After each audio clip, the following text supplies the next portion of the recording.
lots of familiar, lots of familiar faces around. So I'm gonna start by introducing Victor, and then Victor is gonna talk for about 30 minutes or so, and then we can have a conversation about his paper for 20 minutes, for 30 minutes. Okay, so welcome everybody. I'm Nestor Castaneda, Associate Professor at the Institute of the Americas. And it's really an absolute pleasure for me to introduce Dr. Victor Araujo. I'm using a Spanish accent uh, because my Brazilian Portuguese is not really good. So Victor, I'm sorry. I know that is not Araujo. He's he's going to present a paper entitled "Can Unconditional Cash Transfer Encourage Voters to Cast Ballots? Evidence from Brazil." Victor is a postdoctoral researcher at the Institute for Political Science at the University of Zurich. His current research focuses on big data application and experimental and quasi-experimental designs to identify the impact of social policies on electoral participation and political attitudes. He also investigates about how voter preferences shape public policies, quality and scope. So his work has been published in top-ranked journals in political science, among others, Comparative Political Studies, British Journal of Political Science, Latin American Research Review, the Brazilian Political Science Review. So, Victor, it's a really a real pleasure for us to have you here. Welcome to the Institute, and thank you very much for accepting our invitation. So, the floor is all yours. So thank you very much for this really kind introduction, Nestor, and thank you for having me here. I'm very happy and honored to participate in this really nice seminar series. This is a work in progress. I'm gonna share my slides here. And that's why any comments and feedback and inputs would be very welcome to try to improve the next versions of this paper and to try to improve this project in general. Okay. I'm going to talk here today about one specific kind of unconditional cash transfer, which is guaranteed income. Okay. And I'm going to explain what is this, what is guaranteed income, and why it makes sense to think about relationship between receiving this kind of policy and turning out to vote. Okay, but before that, I want to start from the basics here, and this in this case is my motivation. What I think it's important to think about those things together. Okay, so here in this plot, what we can see is that basically the evolution of voter turnout in national elections for more than 100 countries around the world. And this picture is really striking, at least to me, because we can see here that there is a clear pattern of voter turnout decline. So people, they have been less prone to vote, less prone to participate in elections. And this pattern actually had been more and more striking over the years. And this is happening in several countries, in several democracies. We can observe the same pattern. So then the question is, why is that the case? Why is happening? What is going on that people are stopping to vote? People are stopping, people do not bother with elections anymore. So we have been, not we, but many people have been trying to understand this pattern in the literature, trying to advance some explanations for this puzzle, trying to solve this puzzle. Okay, so we have many and different explanations for this. Some of them are competitive. Some these explanations not always they are not always going to the same directions. But I basically select some of those explanations here. For example, people say that one explanation for why people are not participating in elections anymore, or they're participating less, is basically because We have the shifts in part competition, so people don't really see how they can actually affect the electoral outcomes or the electoral results. So they are more skeptical to participate in elections. It's also another venue in this literature is related to the weakening of group mobilization. So people and some scholars are saying, okay, the unions and the political parties, they are less strong right now. And so they are losing their capacity to mobilize voters and to convince them to turn out to vote. And also related to this is the economic globalization. Some people used to say that, okay, maybe people stop to voting or they voting less as a consequence of globalization, and specifically because national elections, they have become less relevant. So it doesn't make any sense like voting yourself to go to vote, to participate in elections, to engage in politics, because your participation is not that important as it used to be in the past.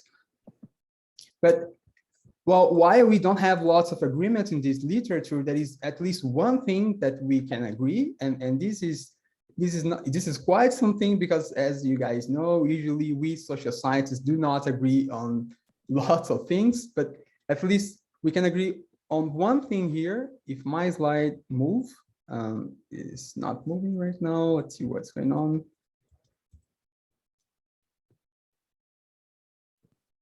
Okay. At least we can agree on one thing here, which is who is not voting. And it seems that the voter abstention is proportionally concentrated among low-income, less educated citizens.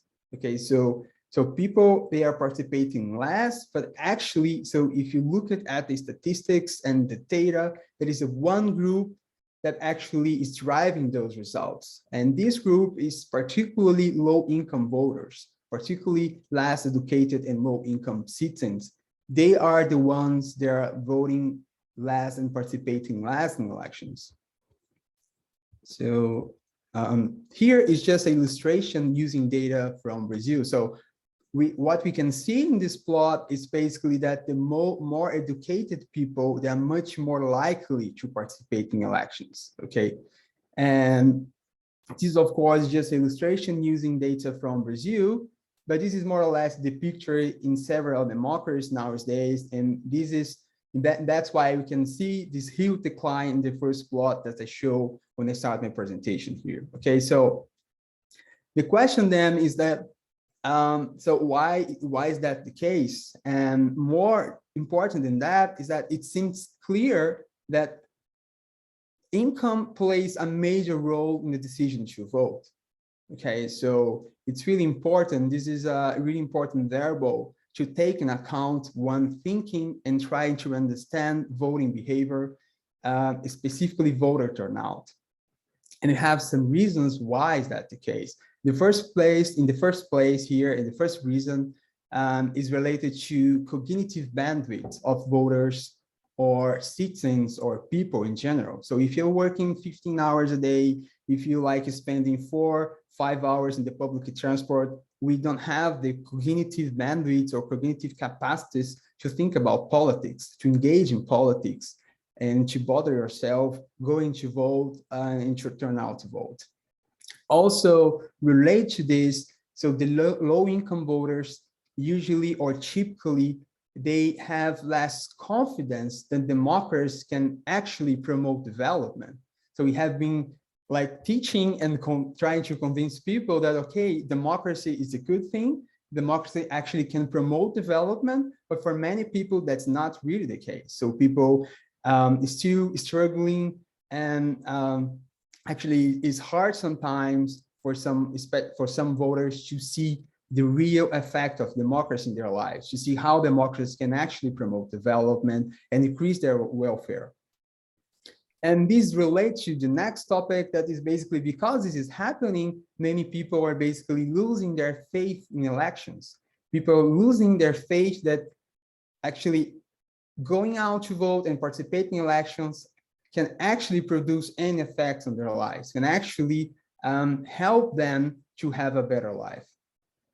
And the last aspect here, which is also related to income, is the availability of time to consume political information. So if you are dealing with lots of difficult and stressful situations in your daily life, one consequence is that you usually or typically has less time to invest in politics, that's less time to consume political information. And then, so this all together, all of these dimensions here and situations typically decreases the chances that the poor voters and low-income voters participate in elections. Okay, but then the question is, what if you could actually lift people from poverty? What if we can tackle this problem or solve this issue?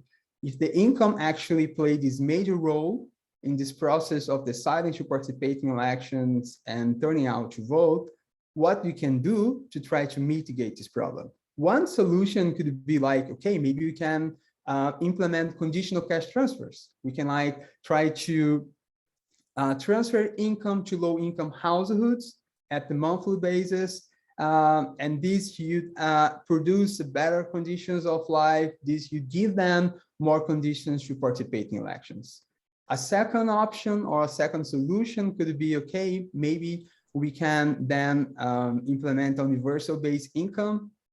Now, lots of people are talking about universal basic incomes, why that could be actually a nice alternative in for many reasons. But one reason here is that, okay, if I give you, or if we give people more income, especially in conditional income, they would be more prone to participate in elections because they would have more time. Basically, a universal basic income can pay for extra time to people do whatever they want to do, including participating in elections, including engaging in politics. And our third alternative here, or third solution, could be creating this guaranteed income. And the guaranteed income actually relates to universal basic income, but there is a striking difference here. So instead giving income for everybody, instead like implementing this cash transfer regardless the income, social position, and so on, we basically target the poor. So it's similar to universal basic income in the sense that there are no conditionalities, but it's different in the sense that we are basically targeting the poor.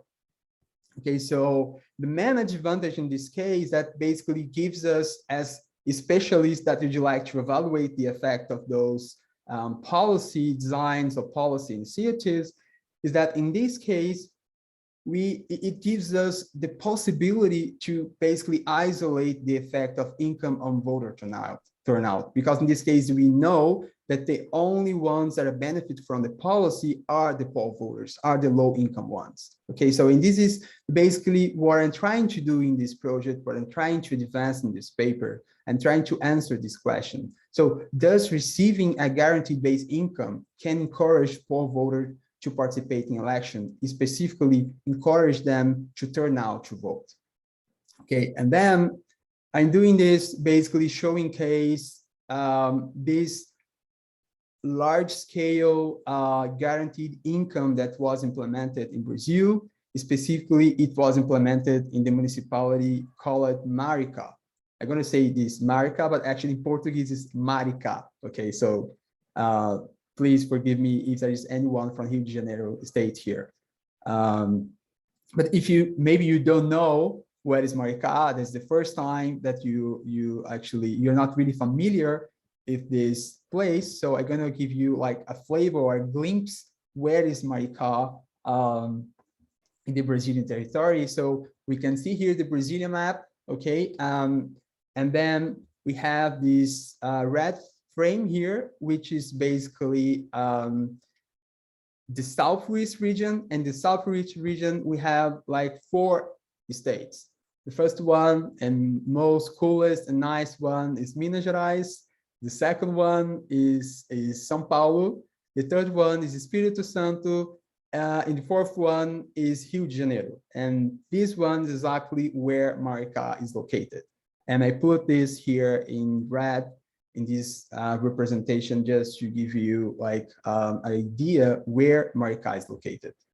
Okay, But this program, I'm really excited about this program when I'm talking about this program, basically because there are many nice and unique characteristics of this program. Okay, the first one, in the first place, it was created in 2013 by Works Party.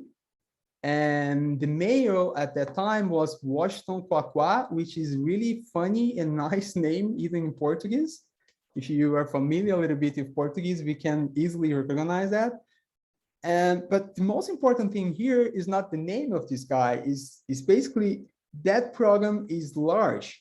Currently, this is the largest guaranteed base income running in Latin America. And it covers around 25% of Maricá's population. This is like a huge thing that's happening right now in Brazil.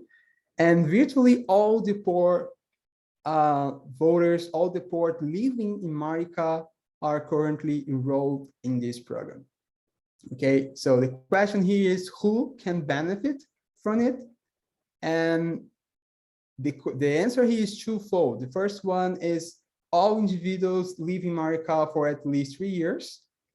And also, if you belong to a family that has a monthly income per capita below 3,300 Brazilian reais, which is something around 200 US dollars, okay? So this is really big in the sense that basically all the poor and also parts of the bottom middle class is also included in this program. This is not universal in the sense it's not the entire municipality that is getting this, but this is interesting, and this is a guaranteed income in the sense there is no conditionalities. Okay, so there are rules to decide who is getting into the program, but once you are there, you don't have to prove anything, you don't have to send your kids to school, you don't have to do anything else, and you'd have this monthly transfer once you are eligible for this policy, okay? But then, how much does it pay? And this is also a really interesting thing. They pay basically every month something around 35 US dollars, which in Brazilian reais is 170 bucks, which is quite something, especially if you think that this is paid at the individual level. So let me quickly give you an example. Let's say that we have a family with 5 people, okay? And your family was considered to be eligible. So then this family is receiving these 107 bucks multiplied by 5. So each one of this family is actually receiving this monthly transfer, okay? And how does it work? So any beneficiary actually, you receive a card, and which is called we receive a card, and this card is issued by this Mumbuca Banco, Banco Mumbuca, okay? And this is actually a local digital currency. So you receive this card, and every month you're getting these 170 bucks in your card. And you can basically spend this money only inside Maricá. You cannot go to, for example, Niterói, which is a neighborhood municipality, or Saquarema, or Rio de Janeiro, or for a different state and spend your money there. Because they have this rule, they have created this rule that you can only spend this in Maricá. But the good news is that virtually all the shops, they accept the card. So this really created a dynamic in this municipality around this RBC, around this Renda Básica de Cidadania, because we are not only transferring this amount every month for those families, for those individuals, but you're also actually creating opportunities for the local shops and the local market in Maricá, okay?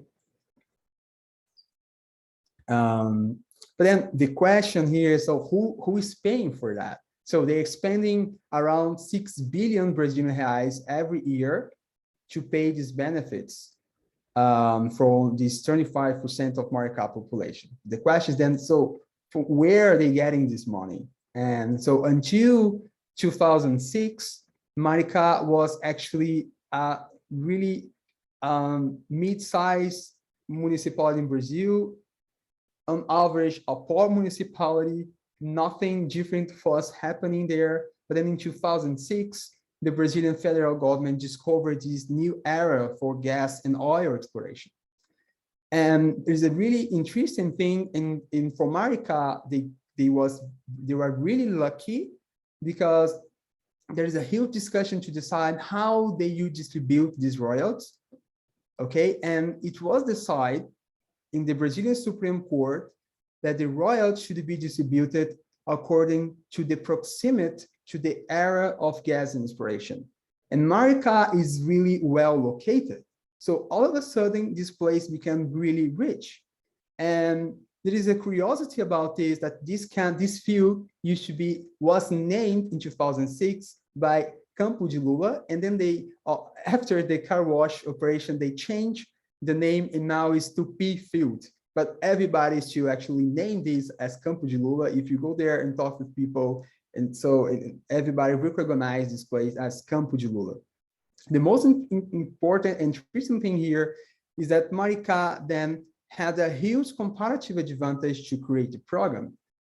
And because from the fiscal point of view, they basically have resources to finance such big and important guaranteed income. But which is important for my identification and for this paper itself is basically that the discovery of this pre-salt zone is completely orthogonal to the voting behavior of people in the regional states. And that's why I can actually try, but at least I claim in here, I can isolate the effect of this monthly income transfer to the poor families on how they vote, specifically whether they're going to vote or not. Okay, and I show you in 2 slides how exactly doing that. But just to give you a better sense and one idea, as you can see, I really like pictures because I think they gives us a better idea what exactly you're talking about.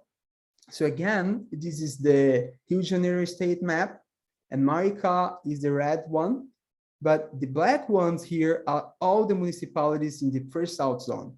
Maricá was not the only one, and is not the only one right now receiving these royalties. All of those places here are also receiving the royalties, but because Maricá is so close of Campo de Lula, they're getting much more resources.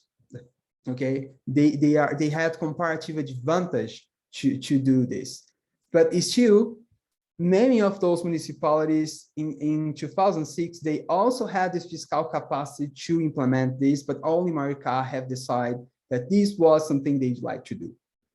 Okay, so what I'm doing here empirically, if I can explain this in a nutshell, is basically I'm comparing the patterns of voter turnout in Maricá, okay, whether people are showing up to vote or not, before the intervention, before they implement this guaranteed income, and after they implement this guaranteed income, and comparing Maricá with the other municipalities in the Rio de Janeiro state. And then in the last step, and basically comparing these 2 steps. And this is basically what we call difference in difference, but I'm going to explain this in detail in the next slide.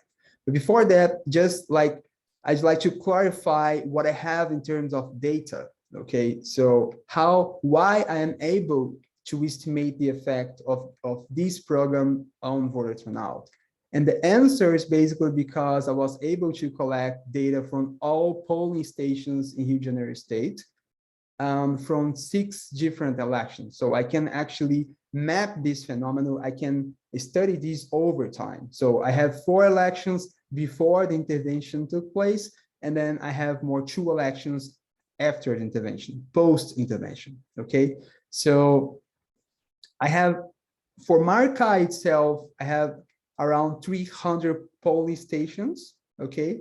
But in total, I have almost 200,000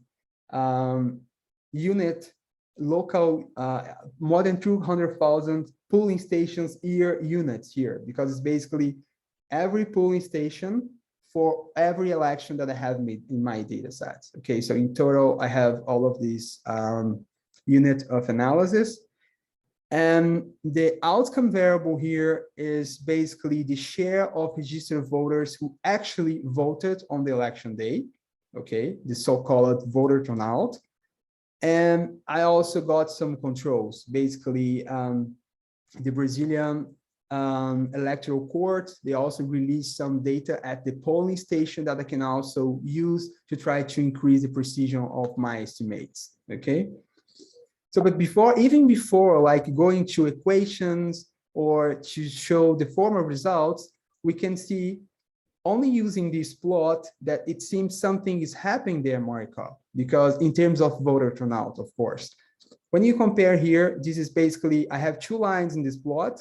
The solid one is Maricá, and the dashed ones is supposed to be my control group here, which are, in this case, all the other municipalities in the Rio de Janeiro state, okay? So I'm basically comparing what happened in terms of voter turnout over time. And you can see here, until 2012, the last pretreatment election, the pattern of voter turnout was really similar.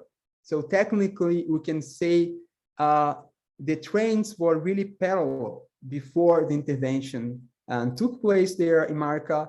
But then after the intervention, something happens. So what is actually happening here is that overall, the voter turnout is going down. But because this program was implemented in Maricá, then the things a little bit less worse in Maricá. So this is what is actually happening is that the RBC, the guaranteed this guaranteed income, it's slowing down the process of this voter turnout going down in the Rio de Janeiro state. So the difference or the gap between these two lines here is basically the effect of the guaranteed income. So in the absence of this program, these two lines should be like overlapping as until 2012, but because this was implemented, then it's changed and create this gap between these two lines that is basically the effect of this program on the voter turnout in Maricá. Okay, and then I like this plot. I think it's something that already gives us some idea of what is happening there in Maricá. But then what I also did was estimating a formal model to provide that the effect we can see in this plot is actually there. Okay, so technically I use this difference in difference setup or difference in difference estimate to estimate the effect of this guaranteed income on voter turnout in Maricá. I'm not going to all technical and econometrics details here, but I think two things are important here. Again, the unit of analysis in my regressions here or my difference in difference models are the polling station. Okay, this is a really important information. And the second important information here is that what actually I am interested is estimating the effect or this coefficient here, this DID, which is actually the average treatment effect on the treatment, is actually the effect of guaranteed income on voter turnout in Maricá, comparing Maricá with the other municipalities in the Rio de Janeiro state. Okay, so I can show you the results of this equation or the results of this difference in difference estimate. And the only thing that matters for us here, we should be concentrate on is basically this DID treat multiply by post-elect in this table. And this basically shows that on average, the RBC or the guaranteed income has increased the voter turnout in Maricá. Okay, when we compare Maricá with the rest of municipalities, you can clearly see that people now they have started voting more in Maricá, and this is clearly, or I'm claiming here, this is actually a clear or direct effect of this program. And what I'm doing here, I'm basically doing two things. I'm basically comparing Maricá with the rest of municipality Rio de Janeiro. And in the second sample here, in the second scenario, from the model 4 to the 6, what I'm doing here is basically restricting my sample. I basically comparing Maricá only if the rest of municipalities in the first south zone, because them are in expectation more comparable because all of them are in the pre-south zone and they have similar fiscal capacities. So, okay, and then you can see that the effect is still there, actually is a little bit even more sizable when using this restricted sample. Okay, but maybe if you don't like analyzing tables, I also don't like tables. They are not super pretty, they're ugly. I can like summarize the effects here for you. It basically means that because of the implementation of this program, there was on average an increase of 4% of voters turning out to vote in Maricá. Okay. And we can even think about this effect at the level of polling stations and for every polling station. So because of this program, on average, around more 12 voters, they have decided to vote in Maricá in local elections. And this is really important, especially in the context of the pandemic. In the last local election in Brazil, actually this took place during the pandemic in 2020. And even in this situation, the program was actually efficient to guarantee that more people you turn out to vote in Maricá. Okay, but then the question is then, and then this is the more tricky and complicated part of the paper is, okay, now try to explain the results. What exactly is going on, or what should be the mechanism that actually explain the fact that this program or giving more income to the poor make them vote more, make them more prone to participate in elections, make them more able and more willing to participate in elections. Okay, so basically, for the sake of simplicity here, I try to cover three main explanations or three main mechanisms here. The first one is related to the direct cost of voting. Okay, so if you give people income, one thing that might happen is basically you'd have more resources to cover the cost of transportation to go to vote. Okay, if you need to pay for, I don't know, for the bus or to the tube to get in your voting station. But this doesn't seem to be the case in Brazil, or this is very unlikely that this should be the explanation for this setting, basically because in Brazil, usually we vote where you live. So we have the neighborhoods and people are allocated to vote according where they live. So nobody actually have to take a bus or have to take public transport to go to vote. Usually or typically you can go like walking to vote, okay? The second explanation is more related to economic voting here. So someone had creating a really nice policy, someone has created something that actually increased my welfare, has increased my well-being. So I should reward this politician, I should reward this political party. Okay, and that's the thing I call in here economic drivers. So in this case, people basically, they should show up more to vote, basically to reward the incumbent. In this case, basically to reward the Workers' Party. And a third mechanism could be the informational driver. So if you're freeing up the energy and the cognitive bandwidth of the poor, if you give them more time and giving them a better life, they are now less stressful about everything because they have more income and they have more capacity to be concentrated on different things. Then one thing that you should expect is like they have more time to invest in whatever they want to do. And one of these things could be also the consumption of political information. So if I have more time, I can do whatever I want. One thing I could try to do more, and I'd like to do more, it could be like, okay, I want to invest my time knowing more and getting more information about politics, okay? And I'm gonna show you some evidence that it seems to be the case that Maricá, it seems to be that the poor, because they are getting this program, they are also more able to consume more information, and also, and we can see this at the ballot level. We can see this in the way they vote. So just to anticipate that, so what happens in Maricá is not only that people are more likely to vote, they're going more to vote, and actually there was a change in how they're voting. So they are basically invalidating less votes, and I'm going to show you how does it make sense and how does it work in the context of Brazil. Okay, So the first thing here quickly is basically, I want to assess the contribution of this economic driver. So it's really the effect that we observe is really only people rewarding the Works Party. Of course, part of the effect should be drive by this, because if you're implementing something so powerful and that have this capacity to change your life as this program have, of course, we should expect some behavior here that is related to people trying to reward politicians. But let's look at these plots here, because I think they gives us more leverage to think about that.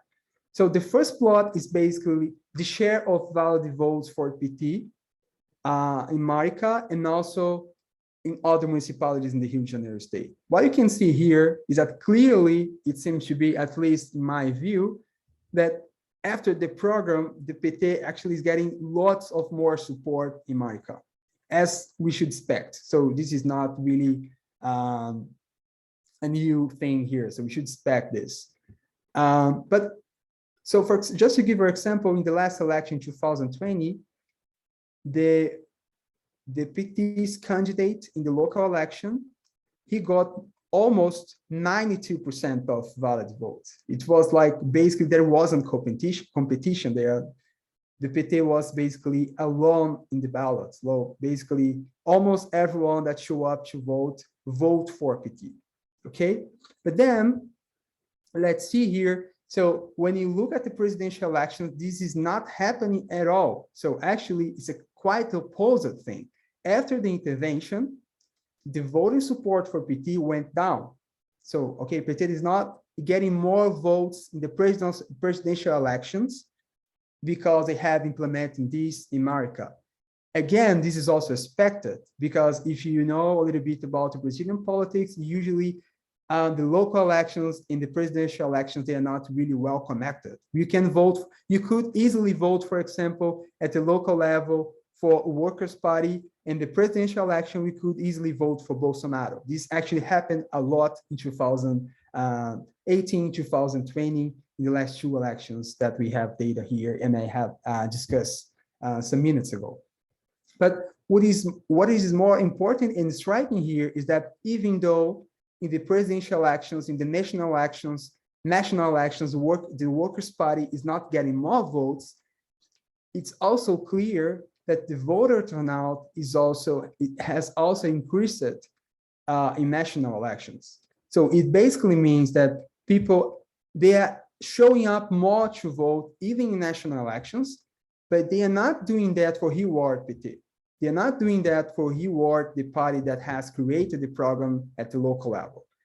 So then to sum up this information, it basically means that it seems to me that part of this effect explaining by this economic driver, but not only by that, because something else is happening here, because people are showing up to vote in the presidential elections, but they are not rewarding PT at this level at all. So then what else is happening here? Then I want to quickly access the contribution of this informational driver, because I think this is also is also playing a role in those results in Maricá. Okay, so just to give you a little bit of context, every election in Brazil, around 10% of voters who turn out to vote, they decide they're not going to support any of the candidates. Okay, maybe you're asking yourself, how is that possible? But it's easy. So let me explain you how that can be possible in the Brazilian context and the Brazilian elections. This is the Brazilian voting machine. Okay, so typically to vote for someone, you should click the number and then this green button here, which is basically confirm, in Portuguese, confirma. Okay, so you select the number and press this confirm. But we have two other options. You can show up to vote and say, okay, I don't like any of those candidates. I'm not voting for any of them. So one thing you can do in the first place is basically pressing this branco or this blank option and confirm. And then in this case, we're basically voting, but not voting for anyone. Technically, we are invalidating your vote. It's a non-valid vote, okay? A second option is basically we can click here in the voting machine some combination of numbers that does not correspond to any candidate. So let's say you basically press 99 and this candidate is not there. And then if you confirm, this also is going to invalidate your vote. And then, as just I said here, around 10% of voters are basically doing that every election, okay? Either by casting this blank vote or using this no option. So, and typically what the literature says, this is basically an effect of lack of information in the first place. So because we have so many candidates and so many political parties, people don't have enough time to think about all the options and to think about the candidates or a political proposal. So they decide, okay, I'm not voting for anyone because I don't have enough information to make this decision. And the second reasons why people typically do that is dissatisfaction. So I hate politics, I hate democracy, I hate everything related to the politics. So because I have to participate, because the vote is compulsory in Brazil, I go in there, but I'm not voting for anyone.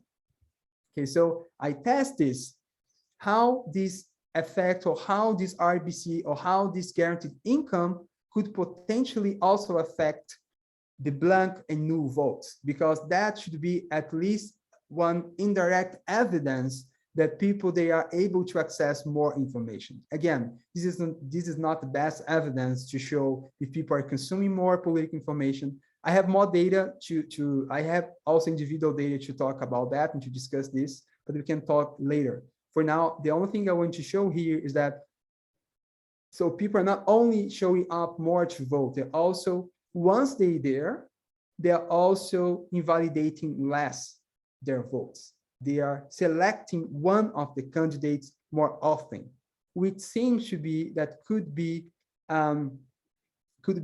interpreted here as an effect of more political consumption or more time engaged in politics or more time spent in politics. Okay, and this is happening both local elections and general elections, and which seems to me is like the effects or the results are quite consistent. This is happening both levels of elections, which is not an easy effect to find, because the effect was actually, or the program was actually implemented at the local level, and even the national elections, when you run the results, the effect is still there. People are going to vote more in both national and local elections.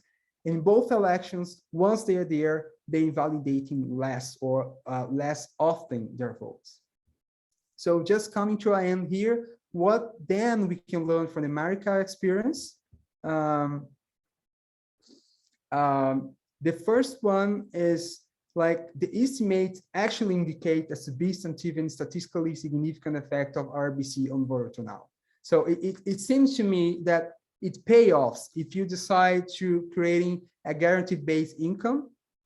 At least in this context, at least in Maricá, the effect seems to be clear that people are turning out more to vote because of this extra income that they're getting every month.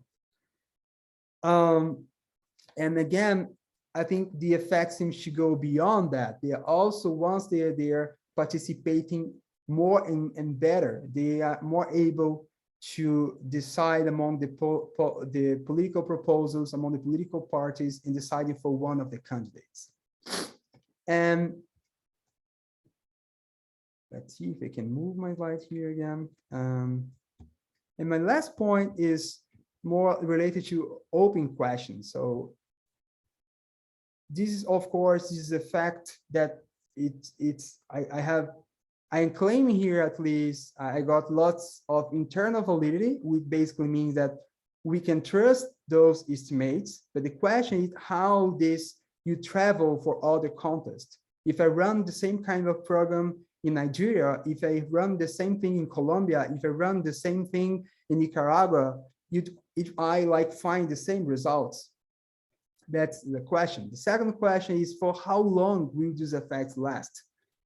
I was able to analyze 2 elections.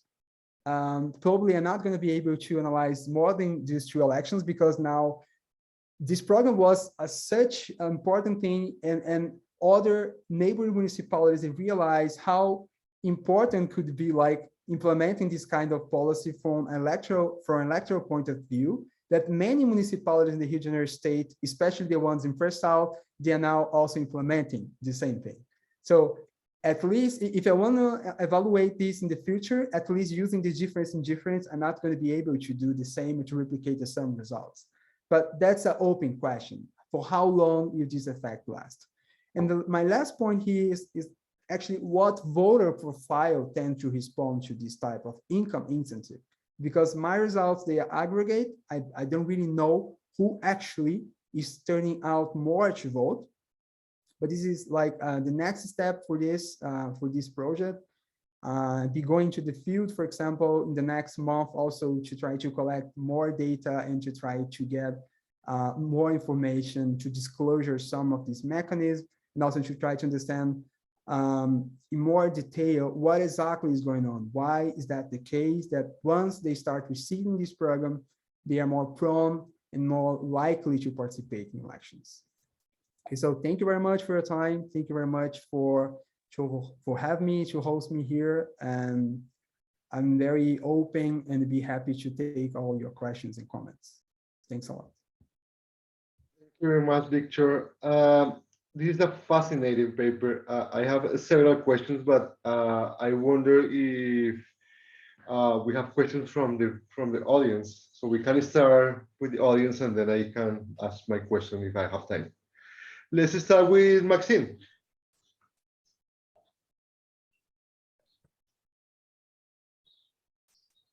Hi, Victor. Thanks so much for your research. It's so interesting. I wanted just to make a comment and see your own reflections, but I noticed that the name of this transfer is Renda Básica de Cidadania.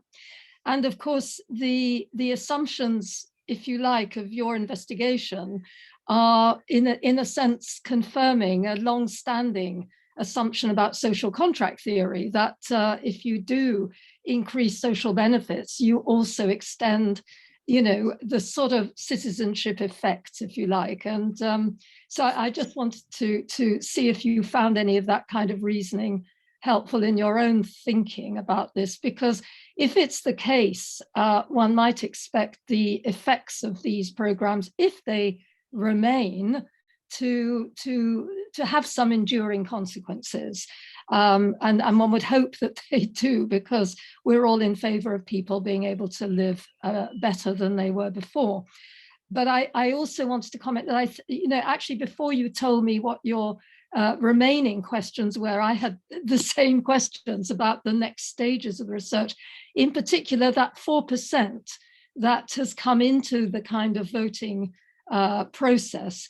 It'd be fascinating to know who they are. Are they young? Are they, what gender and why? And I wondered if you have any sort of hypotheses based on your research so far as to what that population might be. And I know you haven't done the research, but you're no doubt thinking about that.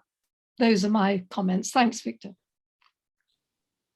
So are you collecting more questions, or I can? Or let's go one. Okay. You can answer now if you want. So thank you, Maxine, for the questions. And thank you very much for coming here for my presentation. Very happy to get to meet you. I have actually learned a lot from your research on conditional cash transfer. So thank you for. Well, likewise, Victor. I'm a fan of your research too. And yes, for the first question, I totally agree with you. I think so. In one sense, I'm not trying to reinvent the wheel here. I'm trying to actually be connected with this literature. We have a long tradition of thinking about this connection between these two things. What I'm trying to do here is trying, okay, we don't really have, it's not every day that we got the chance to properly isolate the effects of these policies, and it's really hard to do. So I'm trying to do that, but of course relating to this literature. And so last year I have implemented a survey there, and we have interviewed people, asked them lots of questions. And one battery of my questionnaire actually takes into account this discussion, this literature of social contracts and how their lives change after start receiving this kind of program. Because I think this is, we have lots of literature on this. So what I'm trying to do here is like relation to this literature to try to better understand the context of Maricá and also try to see what is new there. So because this, as I said in my presentation, this is similar to, for example, a conditional cash transfer in some ways, but also it's new and different in other ways, basically because this is completely unconditional. So you're not supposed to send your kids for school or doing or fulfill if any of those conditionalities. So I think I'm also expecting that it might be the case that you're going to find something new there. It might be the case that this guaranteed income has also the potential to start or to prompt other kind of social trust, for example, or political and societal behaviors that I think we should explore more in detail. And then we run this survey, but I was not happy if everything I could got from this survey. So I'm going again next month, basically to conduct a more qualitative research, because I want to talk with them. I want to run some focus groups, and also I want to interview several people and ask them what changed in your life, and also to try to figure out who is actually participating more in elections right now. I have a guess that it might be the case that women, for example, female voters, they are more likely to participate now because usually they're more penalized for the job market. So if they get this extra payment every month, it might be the case they're also more able to participate. I expect the same thing for the young ones, because also they get the opportunity to have their own income, and this could also change their calculus and how they participate in elections, how they engage in politics, and so on. So I hope in the future we can come to talk again, and I can provide you more details about who actually is voting and who is more prone to participate in Maricá right now or after they have implemented this program there. So thank you very much. Thanks, Victor. Thank you very much, Victor. John?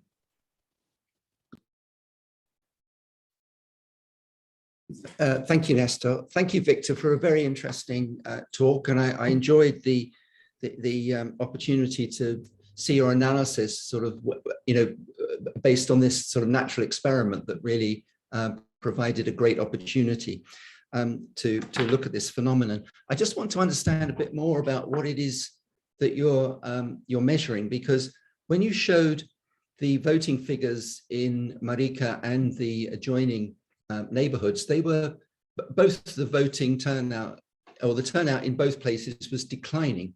So it seems to me that although the difference between the two is significant, that one could argue that what's happening is that the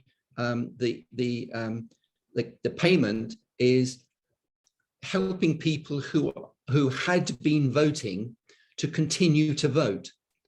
And that's very different from encouraging people who have never voted to start voting. So I just want to understand whether that comment is a fair comment, because I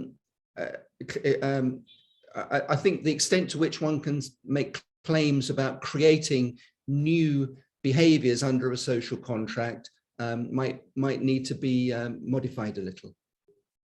Yeah, actually, it's a really fair question, and thank you for the question. Yes, because it's a fair question, and because it's a fair concern, what I also did was like collecting these individual level data to access this. So of course, then we have a trade-off, because when I'm using this individual level data, then I cannot causally identify the effect of the program. But what I can do is basically, for example, I can use some of those kind of matching techniques to basically select some beneficiaries, and then individuals there they have very similar characteristics but are not beneficiaries, and see if those beneficiaries are actually turning more turning out more to vote, and this is happening. So I didn't show these results here. Basically, I was trying to be concentrated on the main findings, but just to clarify this question, your concern is fair, and the answer and the more simple answer for this is like, when I use this individual level data, I was able to identify that, yes, it seems that the beneficiaries, that they are the ones going to vote more. So I think I would be less, I have a good news for you. I think this is really happened there. And that's why I collect this extra data. But thank you very much for your question. This is really valid and fair concern. Good, thank you. Thank you, Victor. Thomas? Hi, Victor. Thanks for a very interesting paper. Yeah, I've been fascinated in the MUCT program for a while, and particularly the way in which the money stays in the community and the sense of pride that this creates in Maricá. And I think, like, particularly during the pandemic, this was something that came up a lot. People were really proud to be part of a community that was, you know, looking after each other in this financial way. I think you slightly answered my question on the last one about the individual data, but my initial query looking at your research was, I was wondering how you were able to isolate that it was specifically the guaranteed income and not any of the other social policies that also came in at the same time. So, I mean, in 2014, Maricá became the first municipality of over 100,000 inhabitants in Brazil to introduce free bus transport, for example. So my initial reaction was, okay, you could look at this data and say, well, it's free buses, which increases turnout. You know, that would be also a valid conclusion. But I may have missed that in your statistical analysis, and I think your follow-up point talking about the individual data explains that. But yeah, I mean, you have buses, you have hospitals, you have all of these other social improvements beyond the income, which I would think might be difficult to separate out. Thank you. Yeah, you're completely right. It's really difficult to separate those effects, and it's also true that more than one thing is happening there. So let me pick this public transport, this free bus program that they have created there, for example, because it could be a huge concern for me, because let's see, if people, for example, this argument of enfranchisement driver, it could be the case that people are turning out to vote basically because now they have this free bus, so they can take advantage of it, and then it's easier to go to vote, to participate in elections. But again, it seems to me this is not happening. This is not really the case, because people basically they live walk distance to the polling station in Brazil in general, typically. So it's really unlikely that you live so far away where you're voting. That's the first thing. But it's still difficult to Santo and to separate all these effects. And that's why I collect also this individual data to, in the end, being able to clarify this and to see this actually the beneficiaries, they are voting more.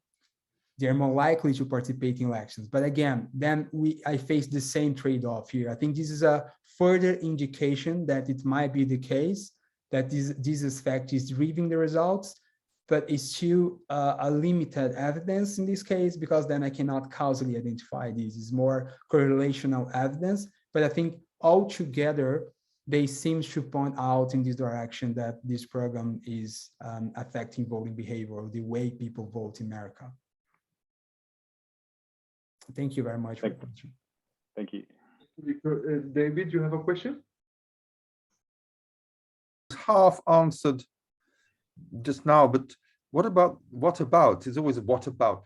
Wasn't the Bolsa Familia working at this time for these people? Yeah, it was, but it was working all municipalities. So this I am able to isolate, because this is the federal program which was implemented for all the Brazilian municipalities. So in expectation, this program was there for all the municipalities, not only for Maricá. I see. So it doesn't, it's neutralized. Yes, kind of. I think I would be less concerned about Bolsa Família in this case because everyone got the chance, all the municipalities got the chance to receive Bolsa Família over time. So this should not be actually affecting the estimates. I see. I see. But Mr. Washington seems to be it sounds like quite a charismatic figure. Is he?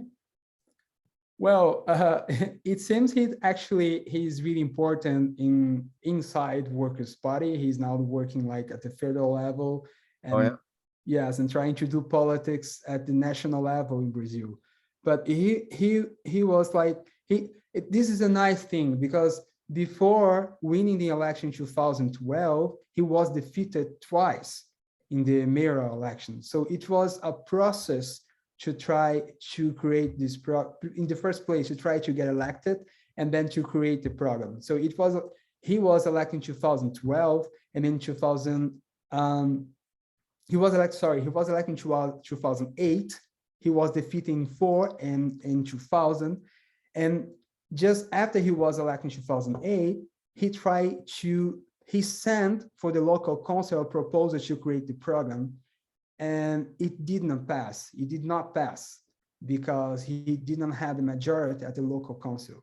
And then he ran to the election, to mayor election again in 2012, won the election, tried to pass the project again, and then he was able to implement. So there is a story behind this. It wasn't an easy process to implement the program in Maricá. And because of this program, Washington Kwakwa, this guy, he became like really powerful figure in this place. I see. Yeah, because the voting the comparison tend to show that, which maybe that this is not these are not ideological voters. No, they are voting for this program. Yeah, I suppose quite rational. I suppose they're quite rational. Do you think they're rational? Well, I think so. I think I would say so. If you're voting for something that is making your life better, I think it should be rational. In this case, it is. And there's so much evidence that people don't vote like that, but that's another story. That's another thing. I have been advocating this argument in other, you know that you know my work, but in this case, I think it is not really related with religion and something like that. He is really this economic driver working, and like people experiencing a better life, people experience an increase in their well-being and rewarding the incumbent. I'm not saying this happens all the time and always in elections.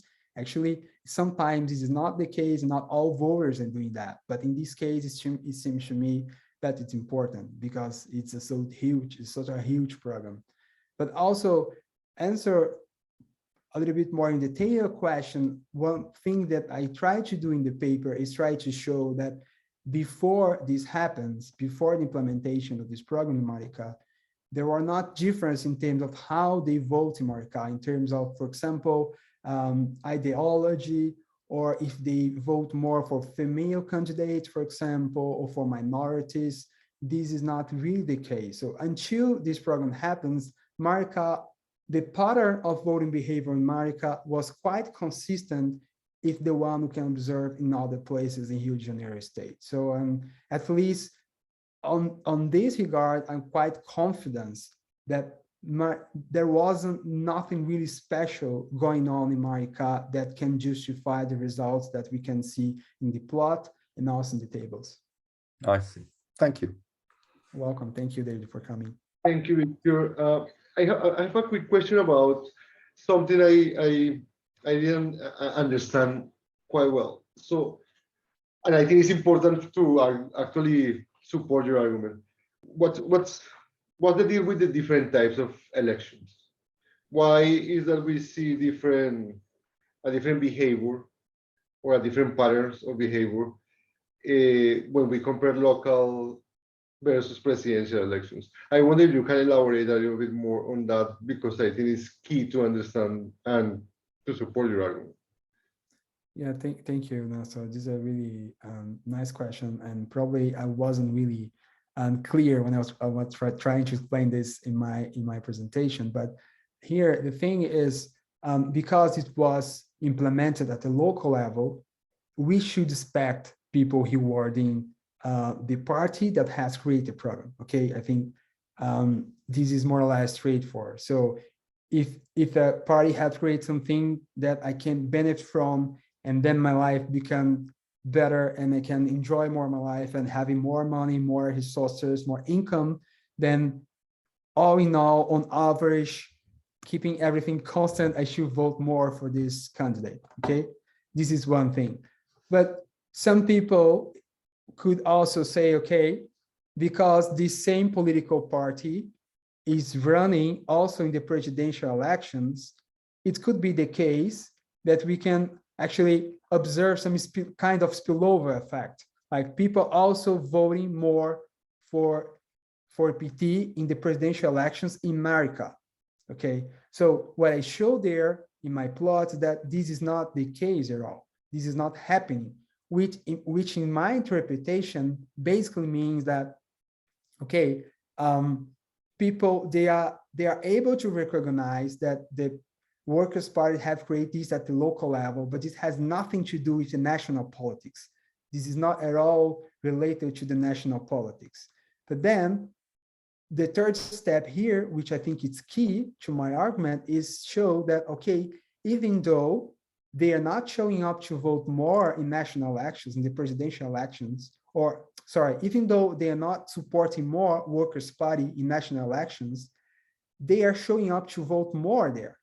So the effect is so strong that even though the program was implemented at the local level, even in presidential elections, which in general in Brazil are not really connected to local elections, they are not actually running at the same time, they're running at different timings, and also they're not connected from a political system point of view, the effect is still there. We can observe that. So they are going to vote, they're participating more in elections. In both elections, they are completely separate and different.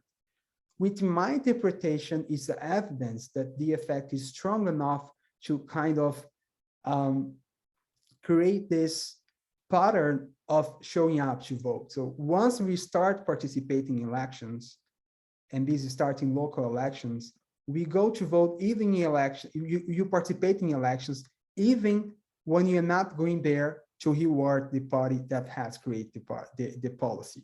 And that's why I was trying to compare both, and because I think this kind of help in two ways here. And the first one is I think the most important thing is shows that this is not only economic driver. This is also the economic driver, but not only this, because if that was only the economic driver, then we should not observe the increase of voter turnout in national elections, because then the incumbent is not running there. Thank you, Victor. I also was wondering if, I guess, people perceive the political parties in a different, I mean, in some way, the local PT party is completely different to the national PT party. So I mean, and people are able to recognize the difference between both party structures. Yeah, they are able to recognize, and that's the thing. They are able to recognize, and that's why they're punishing the PT in presidential elections in Maricá. So if you go, and that was really nice because I interviewed people in this survey, and then you see it, and this is really striking. You see in the tables, you see like 92% of people voting for PT in local elections, and the same people like saying most of them have voted for Bolsonaro in the presidential election, because they seem to clearly differentiate this. And actually there is quite a lot of evidence showing that for the Brazilian politics and Brazilian elections, that people, they can differentiate. So local politics is one thing, presidential elections is a completely different thing. Thank you, Victor. We have time for a couple of questions. So Bill, you want to go ahead? Thanks, Nestor. Yeah, thanks, Victor. That was a really interesting talk. And as a historian, you know, you're really messing with all my prejudices about political science. So it was very convincing. I have a sort of historical question in a way, and it relates to what Nestor asked, and it's about kind of party discipline and party structure in a way, and where you see this all going, really, because the first part of the question is, if local people are voting for the PT, are they not feeling a strong party identification with the PT, but rather feeling a strong identification with that set of policies? Or are local candidates saying to these people, and by the way, in the presidential election, please vote for the PT, and then they don't? Or are the local party also undermining the national party by saying, you know, we're the people who are important here, not the national level PT? And then sort of more broadly, it reminded me a lot of what the German Social Democratic Party was doing in its early days in the 1880s, 1890s, of building up loyalty, demonstrating a rationality of voting for them with these social programs, which then translates eventually after 20 or 30 years into a really, powerful electoral machine. So do you see this sort of thing as having any long-term effect on Brazil's notoriously vociferous party system? I know the PT is probably a bit of an exception because it does have more loyal voters than I think any other party in Brazil. But what do you think about the sort of bigger relationship with the PT here? Well, people used to say, or I think if you go back in the time in the middle of 2000, lots of people were really afraid in Brazil that PT was actually creating a powerful political machine because of Bolsa Familia. And in the end, they have figured out that it wasn't really the case. PT had not created this powerful political machine. Of course, PT was able to win several elections in Brazil, but many of those voters that have been receiving Bolsa Familia for several years, they're not voting for Bolsonaro. They are now campaigning for Bolsonaro. So I think I don't really buy these arguments that when you're creating this cash transfer, you are actually making them loyal forever. This is not, I think it's much more complicated, and the voters, they are constantly updating their preference and think about how they would respond for policy proposals. And I think, especially when it comes to poor voters, I'm not saying you are saying that, you are not saying that at all, but usually people think like that. People think, okay, because they are poor, they are not able to make the calculations, they're not able to understand what is going on in this political environment, but most of the time they are. Of course, they're doing different calculations, they're doing the best they can, they're trying to work if the information they got, but they are able to differentiate, at least in general lines, the political proposals, the parties, and to make decisions. So I don't think this is going to create a political machine for PT in the long term. I think in the last election was something like crazy, like 90% of valid votes, basically because we are facing a pandemic. So the country was facing a really hard situation, really. So a pandemic, I cannot say anything more dramatic than using this word pandemic. And this party was there, like, in fomenting this program and like helping them to survive during this crisis. So I think it makes sense in the last elections, okay, why they have voted for PT like that, but I don't think this is sustainable. So if we never know, but probably this is not sustainable in the long term. If the PT stop doing a good job there, they're going to vote for a different party, and has been always like that. And I think I don't see why it should change right now. But that would be my quick reaction for you. Okay, thank you, Victor. Do we have any other questions or comments from the audience? Anyone? If not, if we don't, I really want to thank you, Victor, because this was a fascinating presentation, to be honest. it is really nice to see someone explaining experimental designs in such a good way, and it was really good to see your findings being so solid. So thank you very much. Oh, thank you for having me here, for hosting me here. Thank you for all the comments and reactions. Very glad and honored if there's opportunity. Thank you very much. I hope I can come back at some point in the future. So do we. Thank Thanks. Thank you, Victor, and I hope everybody can have a great evening. Enjoy the weekend. Bye-bye. Bye. Thank you, Victor. Bye. Bye-bye. Thank you, everybody. Everyone.